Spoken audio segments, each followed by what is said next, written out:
ईद कुर्बान पर पाकिस्तान भर में मवेशियों की बड़ी बड़ी मंडियां लगती हैं। लोग खास तौर पर बच्चों और नौजवानों को कुर्बानी के जानवरों की खरीदारी और उन्हें टहलाने का शौक होता है।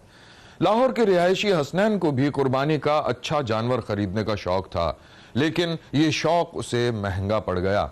मैं हूं पारस मसरूर और आप देख रहे हैं कोई देखे न देखे, शब्बीर तो देखेगा।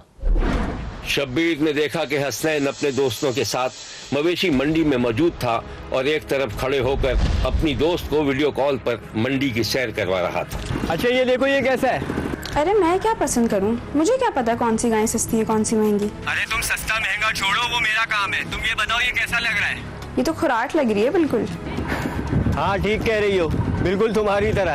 ए मिस्टर, ज्यादा हीरो नहीं बनो, मैं तुम्हें खुराट लगती हूँ? अरे यार मैं मजाक कर रहा था, तुम तो बुरा मान गई। अच्छा बताओ ना यार। जो चाहे ले लो, बस गोश्त भिजवा देना शराफत से। अरे तुम टेंशन मत लो, तुम बोलोगी तो पूरा का पूरा बैल तुम्हारे दरवाजे के आगे रख दूंगा। अच्छा चलो ठीक है, फिर मैं तुम्हें वापस कॉल करता हूँ। ओके।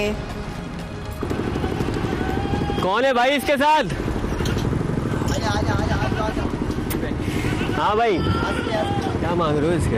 8 लाख।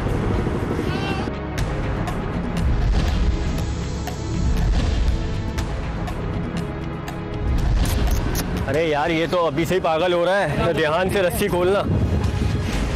ये तो काबू में नहीं आ रही। छोड़ दो अली, लगी तो है तेरे को?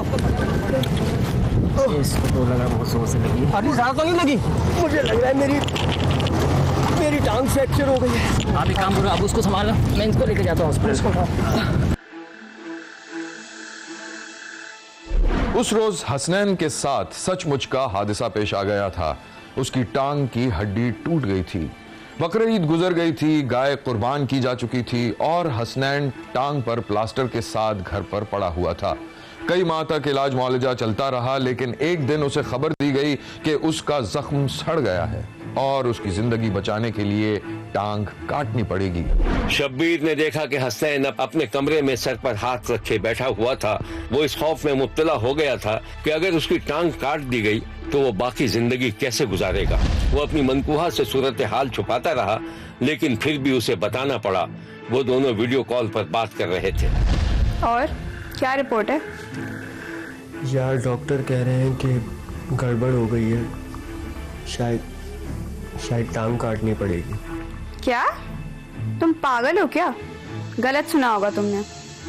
यार अब क्या कर सकता हूँ, जो किस्मत में लिखा है वो तो होना है ना। और मुझे क्या फिक्र, तुम हो ना मेरे साथ। लेकिन हसनैन थोड़ा प्रैक्टिकल होके सोचो, मैं कब तक तुम्हारा सहारा बनूंगी? नहीं, मैं तुम पर कोई बोझ नहीं डालूंगा। मसनूई टांग मिलती है, पैसे भी हैं मेरे पास, मैं वो लगवा लूंगा। तुम परेशान मत हो। अल्लाह करे ऐसा ही हो हसनैन, लेकिन बुरा मत मानना, इसको भी तकदीर का लिखा ही समझना। तुम्हें लगता है इस हाल में हमारी शादी बच पाएगी और मेरी माँ मान जाएगी? ये भी है। चलो ठीक है, मैं बाद में बात करता हूँ। मेरे दर्द हो रहा है बहुत, पेन में हूँ। खुदा हाफिज। खुदा हाफिज। हसनैन को टांग टूटने का इतना दुख नहीं था जितना इंसानी रवैये और बेमुरव्वती का।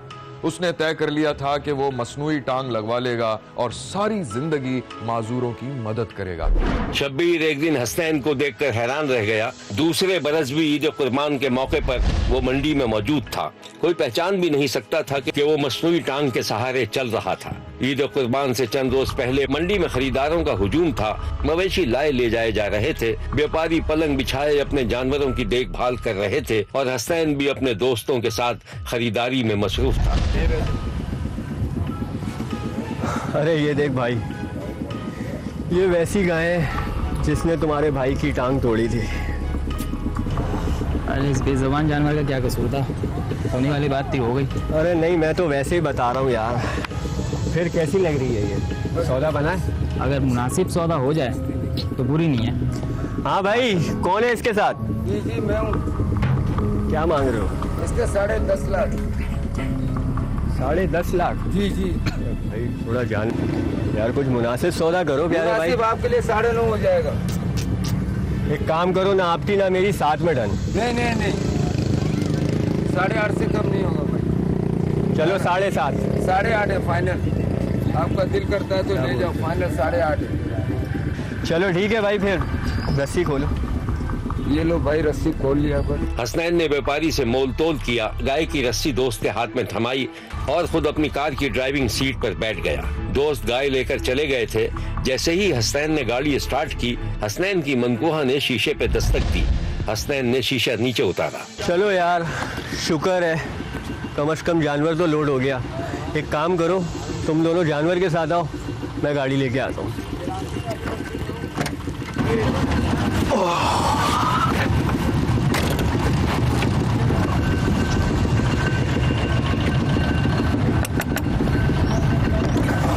हसनैन, तुम यहाँ? हाँ मैं। मगर तुम तो मुझे कुछ नहीं हुआ था सरवर, मैं तुम्हारा इम्तिहान ले रहा था। देखो तुम्हारे सामने हूँ, गाड़ी चला रहा हूँ। ना करो यार। तो अब क्या उतर के दौड़ के दिखाऊं तुम्हें? मगर तुमने ऐसा क्यों किया? Please, I am sorry.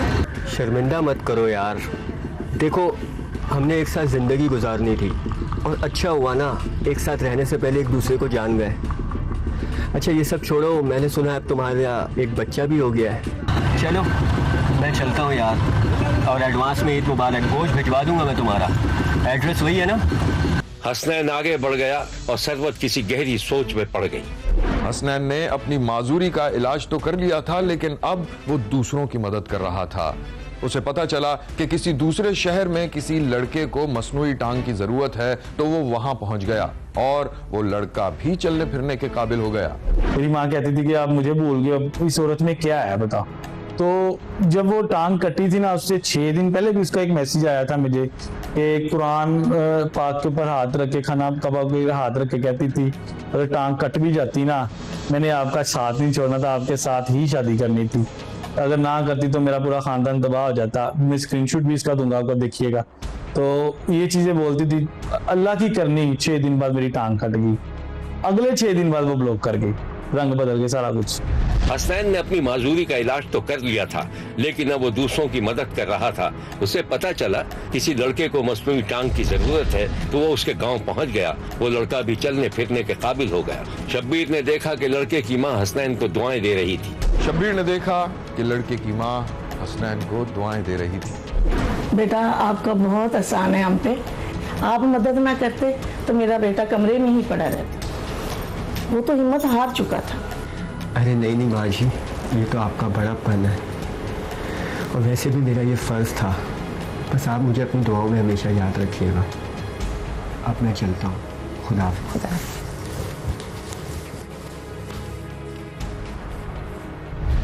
Shabbir को पता चला है कि हसनैन खुद जाती तौर पर 50-60 लोगों को मसनूई टांग का अतिया कर चुका है। आज मैं अल्हम्दुलिल्लाह हजारों लोगों की, मैं जो मेरे साथ कांटेक्ट में है, अब भी फोन करूं, मजदूर लोग, सही सलामत भी मजदूर लोग, मैंने 300-400 बंदा तो उनको जो घर से निकाला है। और ऐसे लोग हैं जिनको मैं अभी फैसलाबाद में एक भाई को खुद मिलने गया था, उसकी मामा कहती थी वो काफी परेशान है, आप एक दफा मेरे बेटे को मिलो। एक इधर है लाहौर में। मैं ऐसे कोशिश करता हूं कि मैं मिलूं, उनको ही मिलूं जो मेरी वजह से चले। शब्बीर का कहना है कि असल खुशी ही दूसरों के काम आने में है। ईद कुर्बान तो वैसे भी हमें ईसार और कुर्बानी का दर्स देती है। देखते रहिए, क्योंकि कोई देखे न देखे, शब्बीर तो देखेगा।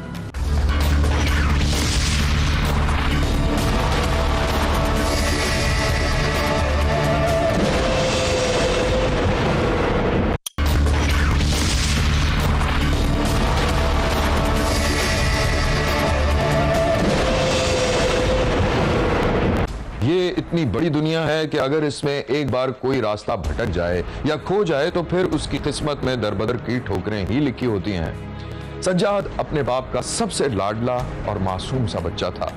बाप घर से बाहर निकले तो वो उसका दामन पकड़कर जिद करता कि वो भी बाप के साथ चलेगा। शब्बीर ने देखा कि सज्जाद जिद कर रहा था कि वो भी उसके साथ जाएगा। बच्चे की माँ अपने बेटे को समझा रही थी कि बाप को जाने दिया जाए, मगर वो मान नहीं रहा था। बाबा मुझे आपके साथ जाना है। अरे नहीं बेटा, आपकी नानी नाराज हो जाएंगी। नहीं मुझे जाना है। बाद में चलेंगे ना मेरे बच्चा, बाद में चलेंगे, जिद नहीं करते। नहीं मुझे जाना है। बेटा मम्मा की बात भी सुना करो, अभी मुझे बहुत जरूरी काम से जाना है, शाम को आगे ले चलूंगा मैं तुम्हें। फिर खुदा हाफिज भाई। नहीं बाबा, मुझे आपके साथ जाना है। नहीं बात सुनो। अरे नहीं बेटा, माँ है ना तेरे पास, ऐसे जिद नहीं करते। आप जाए, मैं संभाल लूंगी। नहीं, मुझे बाबा के साथ जाना है। बाबा के साथ जाऊंगा। मैं काम करता हूँ, इसे चीज दिला के छोड़ देता हूँ, वरना ये तुम्हारी जान खा जाएगा। ठीक है? आप ही ने बिगाड़ा था इसे। मैं संभाल लूंगी ना इसे। आओ बेटा, जिद नहीं करते। कोई बात नहीं, बेटा है मेरा। चलो आओ। चले बाबा, रेस लगाते हैं। कोई जरूरत नहीं है रेस लगाने की। रेस लगाने के चक्कर में उस दिन भी गिर गए तो तुम। सीधा चलो मेरे साथ। हाँ बेटा, अब्दुल भाई से जो लेना है ले लो। दुकानदार ने बच्चे को उसकी पसंद की चीजें दी, बाप ने दुकानदार को पैसे दिए और वो दोनों बाहर निकल आए। बच्चा घर जाने के लिए मुड़ा, बच्चा मुतमईन हो गया और आगे बढ़ गया। अच्छा, तो मेरा सामान बांध के रखना, शाम को फिर मैं आके साफ करता हूँ। ठीक है? चलो। अब बच्चा घर की तरफ पलटा, 2-3 गलियों में भटकता रहा, फिर एक जगह बैठकर रोने लगा। एक राहगीर ने उसे रोता देख लिया। बेटा क्या हुआ, क्यों रो रहे हो? अंकल, मैं अपना घर भूल गया। बेटा आप कहाँ रहते हो? आपको अपना घर पता है? नहीं अंकल, मुझे अपने घर जाना है। बेटा आप मेरे साथ मेरे घर चलें। आपके अब्बा का नंबर है आपके पास? नहीं अंकल। आप चल लो। नहीं अंकल, मुझे अपने घर जाना है। बेटा अभी रात होने को आ रही है, शाम हो गई, आप थके हुए हो, खाया पिया भी आपने कुछ नहीं होगा। आप चलो ना मेरे साथ, आ जाओ। राहगीर अपने घर की तरफ चल पड़ा। बच्चा मुस्तकिल रोता रहा। 5 साला सज्जाद की कहानी बड़ी दर्दनाक है। जो शख्स उस बच्चे को अपने साथ ले गया था, उसने मुबैना तौर पर बच्चे पर चोरी का इल्जाम लगाकर कुछ दिन बाद घर से निकाल दिया था, जिसके बाद सज्जाद को किसी खुदा तर्स इंसान ने कराची के एक शेल्टर होम में पहुंचा दिया था। कुछ अरसा शेल्टर होम में रहने के बाद बच्चा वहां से भाग निकला और कराची की सड़कों पर सख्त मजदूरी करने लगा। शब्बीर ने बच्चे को कराची की सड़कों पर फूल बेचते देखा। सिग्नल के करीब कोई गाड़ी रुकती तो सज्जाद भागता हुआ कार के पास पहुंच जाता। अगर किसी ने आवाज देकर फूल खरीद लिए तो ठीक, वरना वो आगे बढ़ जाता। एक दिन शब्बीर ने देखा कि कार में बैठे हुए एक जोड़े ने सज्जाद को देखा तो आपस में चेमगोइयां करने लगे। अरे देखिए कितना प्यारा बच्चा है, पता नहीं क्या मजबूरी होगी। देखिए जिद भी नहीं कर रहा फूल बेचने की। मैं भी यही नोट कर रहा हूँ। इधर आओ बेटा, क्या नाम है आपका? कितने का है गजरा? सर जो चाहे आप दे दें, 100 रुपए का है। चलो ये लो, आप 200 रुपये रख लो। ठीक है? कहाँ रहते हो? तेरी सड़कों में रहता हूँ। अरे इसको और दीजिए। ट्रैफिक आगे बढ़ गया और सज्जाद फुटपाथ पर दोबारा सिग्नल बंद होने का इंतजार करने लगा। सज्जाद को अपने माँ बाप से बिछड़े हुए 10 से 12 साल गुजर चुके थे। बाप अपने बेटे के गम में खुला जा रहा था और फिर बिस्तर से लग गया। ये आपने अपनी क्या हालत बना रखी है, ना कुछ खा रहे हो ना कुछ पी रहे हो, इस समय तुम बीमार पड़ जाओगे। कैसे खा लूं? 12 साल हो गए, मेरा बच्चा न जाने किस हाल में होगा, क्या कर रहा होगा मेरा बच्चा। इंशाल्लाह अल्लाह की हिफाजत में होगा। 5 वक्त की नमाज पढ़ के मैं अपने बच्चे के लिए दुआ मांग रही हूँ। वो अल्लाह की हिफ्ज़ ईमान में है, जहाँ भी है अल्लाह उसकी हिफाजत करे। मैंने खाना बनाया है, मैं आपके लिए लेके आती हूँ, आप थोड़ा खाना खा लें, अपनी सेहत खराब मत कीजिए। या अल्लाह, मरने से पहले एक बार मुझे अपने बच्चे से मिलवा दे, बच्चे से मिलवा दे। मैं खाना लेके आती हूँ। सज्जाद का बाप बिलाखिर बेटे के इंतजार में जान से गुजर गया। उधर सज्जाद अब 20 बरस का नौजवान हो गया था। शादी हालों में सख्त मेहनत मजदूरी करता था। शब्बीर ने देखा कि सज्जाद बतौर वेटर काम कर रहा था। शुक्रिया सर। क्या नाम है? सज्जाद नाम है सर। सर मैं झाड़िया का रहने वाला हूँ। एक दिन खो गया था, फिर किसी ने कराची पहुँचा दिया। ये बहुत पुरानी बात है, अब तो 15-16 साल हो गए। तो तुमने वापस जाने की कोशिश नहीं की? सर वापस जाने की तो बहुत कोशिश की है, लेकिन मुझे मेरा घर नहीं मिला। अच्छा ठीक है, मैं कोशिश करता हूँ। नंबर है तुम्हारे पास? जी सर, ये लें। सज्जाद की जिस शख्स से मुलाकात हुई थी वो अल्लाह के नाम पर बिछड़े हुए लोगों को मिलाने का काम करता था। उस खुदा तरस शख्स ने सज्जाद की वीडियो सोशल मीडिया पर अपलोड की तो सज्जाद के महल्ले के एक शख्स ने उसे पहचान लिया और सज्जाद की वालदा को आगाह किया। ये तो आगे वहाँ गया था ना, दूसरे रिश्तेदार के घर पे गया था, शादी वादी हो रही थी वहाँ से, फिर शादी वादी हुई, फिर गलियों से बाहर निकले। मेरे बाप ने मुझे बोला मैं दूसरे बेटे को लेकर जा रहा हूँ अपनी दादी के साथ, तू आ जाइए। वहाँ से फिर घूमते घूमते रोल गया। आप निकल गए तो फिर रास्ता भूल गए? रास्ता भूल गया, घूमता रहा फिर राब्ते हुए और फिर एक दिन सज्जाद की अपनी वालदा से वीडियो पर बात हो गई और सज्जाद को उसके घर पहुंचा दिया गया। शब्बीर ने बहुत जज्बाती मंजर देखा। जज्बात का तूफान थमा तो सज्जाद ने अपने बाप के बारे में पूछा। माँ, अब्बा कहाँ है? तो तुम्हारा अब्बा ये सदमे बर्दाश्त नहीं कर सका। मेरा बच्चा अगर वो आज होते तो मैं देख के बहुत खुश होती। सज्जाद की माँ के पास इस सवाल के जवाब में खामोशी के बाद आंसुओं के अलावा कुछ भी नहीं था। सज्जाद बिल्कुल खामोश रहा। उसकी आंखों से आंसू बह रहे थे और ज़ारो कतार रोने लगा। देखते रहिए, क्योंकि कोई देखे न देखे, शब्बीर तो देखेगा।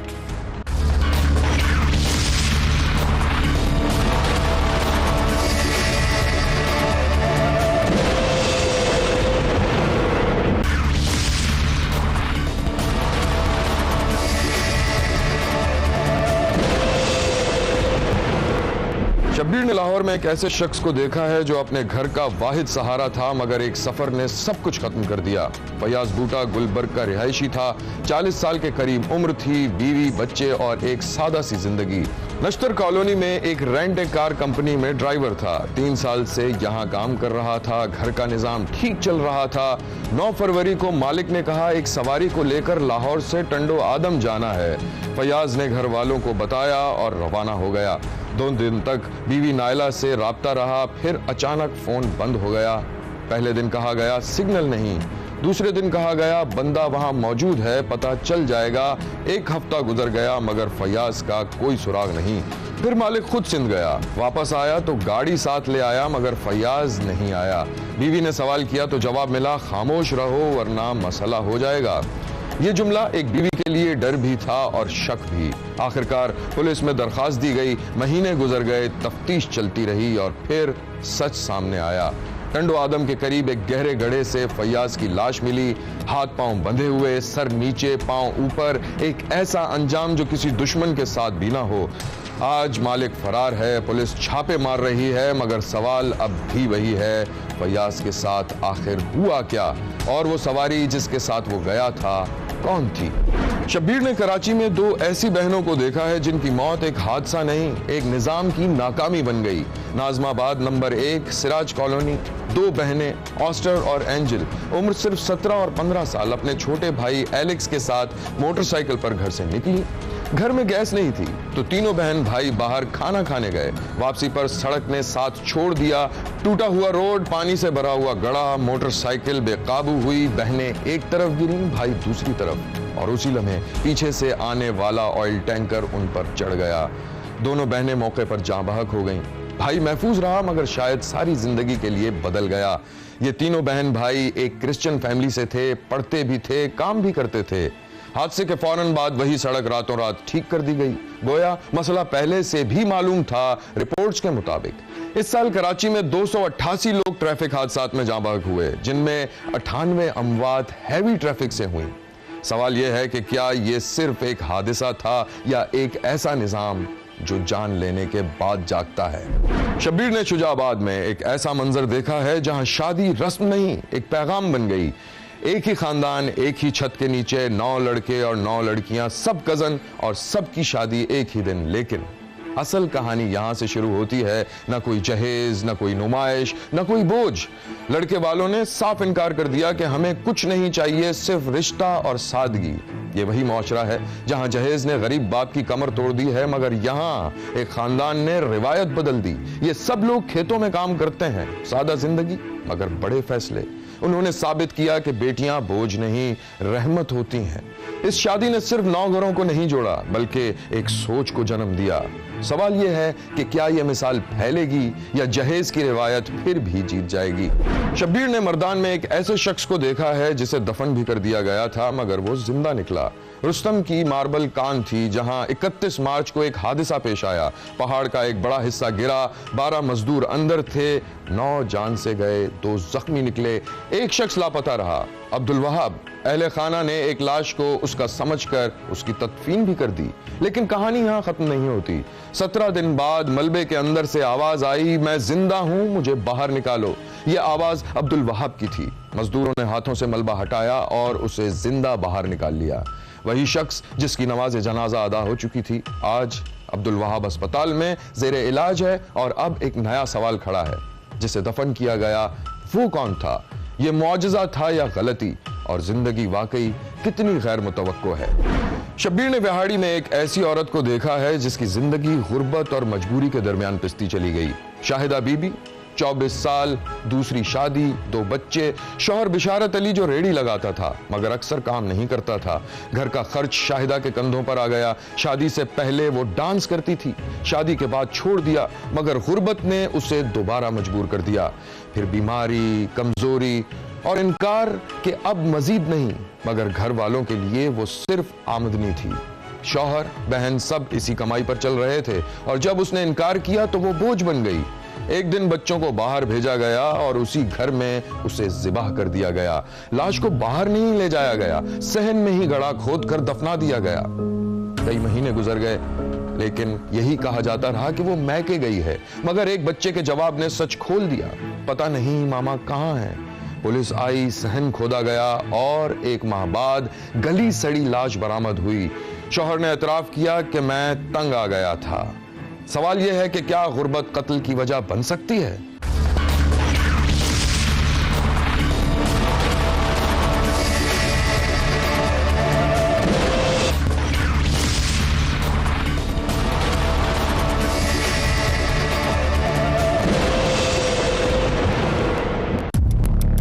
सुजान से इतना डरते क्यों? बेकार की बातें मत करो, जितना तुमसे कहा है सब उतना करो। बताओ तुम्हारे दिमाग में क्या चल रहा है? वो बच्चों की अम्मा से शादी करेगा? अम्मा मैं उसी से करूंगा शादी। सदफ को शौहर नापसंद था, इसलिए 2 बेटे होने के बावजूद उसने शौहर से खुला ले लिया, जिसके बाद उसके एक पुराने आशिक ने उससे राब्ता किया और फिर एक नई कहानी चल निकली। मैं हूं पारस मसरूर और आप देख रहे हैं कोई देखे न देखे, शब्बीर तो देखेगा। देखिए ये वाला मैंने शेड लगाया आपको। ब्यूटी पार्लर में काम हो रहा था और सदफ एक कस्टमर के बाल संवार रही थी। इसी दौरान उसे एक फोन कॉल रिसीव हुई। सदफ फोन कान से लगाए पार्लर के एक ऐसे हिस्से में चली गई जहां कोई नहीं था। हेलो, क्या मसला है शिजान तुम्हारे साथ?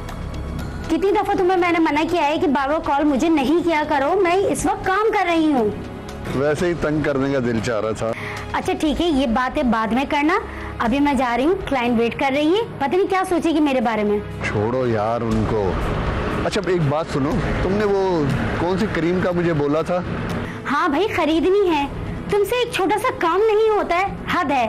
अरे बाबा भूल गया हूँ, तुम एक काम करो, मुझे SMS कर दो, मैं शाम को ले आऊंगा। ठीक है? ठीक है, मैं तुम्हें अभी SMS कर देती हूँ और अब कॉल मत करना। अल्लाह हाफिज। ओके।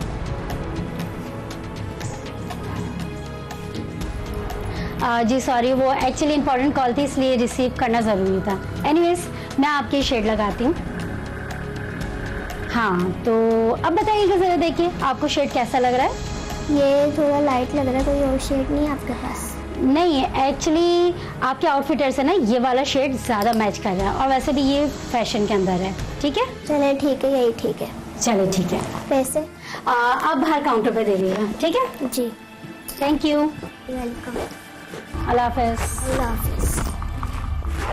कस्टमर चली गई तो सदफ एक तरफ बैठकर किसी को SMS करती दिखाई दी। सदफ की 17 बरस पहले जिस शख्स से शादी हुई थी, उससे 8 साल बाद सदफ ने खुला ले लिया था।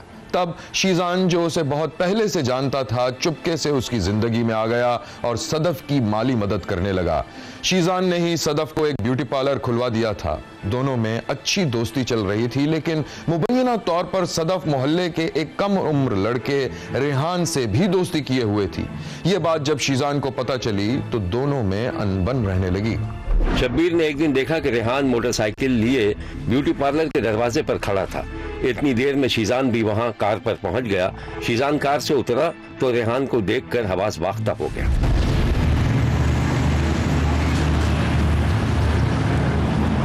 तुम यहाँ क्या कर रहे हो? मैं कुछ नहीं, तो दरअसल मेरी बहन अंदर आई हुई थी, उसका इंतजार कर रहा था। अच्छा, ठीक है।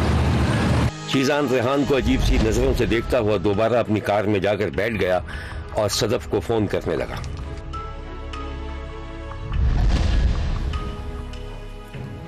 हेलो, अस्सलाम वालेकुम। हाँ, कॉलर कब बंद करोगी? मैं बाहर इंतजार कर रहा हूँ। क्यों भाई, बाहर क्यों खड़े हुए हो? मैंने कहा तो था कि आज मैं लेट बंद करूंगी कॉलर। मुझे अंदाजा था, क्योंकि तुमने रेहान को जो बुलाया हुआ है बाहर। मतलब क्या है तुम्हारा? हाँ, और ये क्या बकवास कर रहे हो? और ये रेहान कहाँ मिल गया तुमको? तुम्हारे कॉलर के बाहर खड़ा हुआ है। अच्छा, मेरे दरवाजे पे? 1 मिनट रुको, मैं भी देखती हूँ। सदफ ने पार्लर का दरवाजा खोला और रेहान को आवाज दी। रेहान नजदीक आ गया। शीजान ये सारा मंजर देख रहा था। इधर आओ, इधर आओ, आ जाओ। देखा, जिसका डर था ना मुझे वही हुआ है। शीजान ने तुमको यहाँ खड़ा हुआ देख लिया है। अच्छा सुनो, अगर वो तुमसे कुछ पूछे तो उसे सिर्फ इतना कहना कि तुम यहाँ किसी को छोड़ने आए थे, समझे? एक बात बताओ, तुम इस शीजान से इतना डरते क्यों हो? पैसे खाए क्या इसके? बेकार की बातें मत करो, जितना तुमसे कहा सिर्फ उतना करो। जाओ यहाँ से, रात को फोन पे बात करती हूँ। ठीक है, रात में फोन पे बात करना। हाँ हाँ सही है, जाओ जाओ, अल्लाह हाफिज। सदफ दरवाजा बंद करके अंदर आ गई। रेहान चला गया। वो जा रहा था तो शीजान उसे तंजिया मुस्कुराहट से देख रहा था। सदफ का मोबाइल बजा तो उसने उसे कानों से लगा लिया। हेलो। हाँ, उस बेचारे को वापस क्यों भेज दिया? और उसकी बहन कहाँ है? वही तो, वो अपनी बहन को ही तो ढूंढने के लिए आया था। वो समझ रहा था कि मेरे पार्लर में आई है, तो मैंने उसको कह दिया कि भाई वो इस पार्लर में नहीं आई है, किसी और पार्लर में गई है, तो बस वो चला गया। अच्छा, इसमें अब अच्छा का क्या मतलब है? हाँ, तुम मुझ पे शक कर रहे हो? जो बात थी वो मैंने तुमको कह दी है। देखो, अब मैं तुम्हें कुछ कह नहीं सकता, लेकिन एक बात सुन लो, अब मैं तुम्हारे ब्यूटी पार्लर में कोई पैसा नहीं लगाऊंगा। हाँ तो मत लगाओ। वैसे भी मैंने तुमसे नहीं कहा था ये पार्लर खोल के देने के लिए, तुम ही पीछे पड़े हुए थे। देखो, मेरा दिमाग खराब मत करो, अभी तुम जाओ यहाँ से, मैं रात को तुमसे बात करूंगी, ठीक है? अल्लाह हाफिज। शीजान ने अपनी मोहब्बत में सदफ पर काफी पैसे खर्च कर दिए थे, लेकिन जब उसे शक हुआ कि सदफ उसे पागल बना रही थी तो उसने सदफ से किनारा कर लिया। और सदफ को भी कोई खास फर्क नहीं पड़ा, क्योंकि रेहान जो सदफ से उम्र में भी कम था, 2 बच्चों की मां के इश्क में पागल हो रहा था और अपने वालिदैन से जिद कर रहा था कि वो सदफ ही से शादी करेगा। शब्बीर ने देखा कि रेहान की मां अपने बेटे की क्लास ले रही थी। अरे तू पागल तो नहीं हो गया? 2 बच्चों की अम्मा से शादी करेगा? कोई और लड़की होती तो बात समझ में आती। मोहल्ले में थू थू कराएगा हमारी। अम्मा वो एक बहुत अच्छी औरत है, हक हलाल के पैसे कमाती है, हम दोनों ख्याल रखते हैं एक दूसरे का बहुत, और क्या चाहिए आपको? ज्यादा बकबक मत कर, तेरे बाप को पता चल गया तो हार्ट फेल हो जाएगा उसका। इस बुढ़ापे में हमें क्यों परेशान कर रहा है? अम्मा मैं उसी से करूंगा शादी, बता देता हूँ आपको। कहाँ गई मेरी चप्पल? नाहंजर, दफा हो जाए यहाँ से, वरना मार के तेरा मुंह लाल पीला कर दूंगी। आया बड़ा 2 बच्चों की अम्मा से शादी करने वाला। रेहान मुंह बनाता हुआ वहां से खिसक गया। इधर रेहान के घर वाले बहुत बुरी तरह मज़ाहमत कर रहे थे और उधर सदफ रेहान पर दबाव डाल रही थी कि अगर रेहान ने जल्दी नहीं की तो वो अपने साबिक आशिक शीजान से शादी कर लेगी। सदफ आईने के सामने बैठी हुई थी और रेहान से बातें कर रही थी। रेहान के हाथों में चाय की प्याली थी। अच्छा, तो फिर क्या बात हुई तुम्हारी? यार क्या बात होनी है यार, पहले तो अब्बा ने मेरी खुद क्लास ली, मुझे घर से निकालने की धमकी दी उन्होंने, और उसके बाद तो फिर अम्मा और अब्बा की आपस में ही हो गई। लेकिन अम्मा कहने लगी औलाद है हमारी, कह रहा है जहाँ कर दो शादी उसकी। तो फिर क्या, अब्बा गुस्से से घर से बाहर चले गए। मगर मैं तो तुमसे शादी वैसे भी नहीं कर रही हूँ। क्या मतलब? ये क्या ड्रामा है यार? मैं यहाँ तुम्हारे लिए सारी दुनिया से लड़ रहा हूँ और जब सब मान गए हैं तो तुम मुकर रही हो। मैं मुकर नहीं रही हूँ, मैं बस ख्वाबों की दुनिया से बाहर निकलकर सोच रही हूँ। वैसे भी तुम मेरा खर्चा नहीं उठा सकते। मेरी लाइफ स्टाइल बर्दाश्त कर सकोगे तुम मेरी लाइफ स्टाइल? क्या मतलब यानी? क्या बर्दाश्त नहीं कर सकूंगा मैं?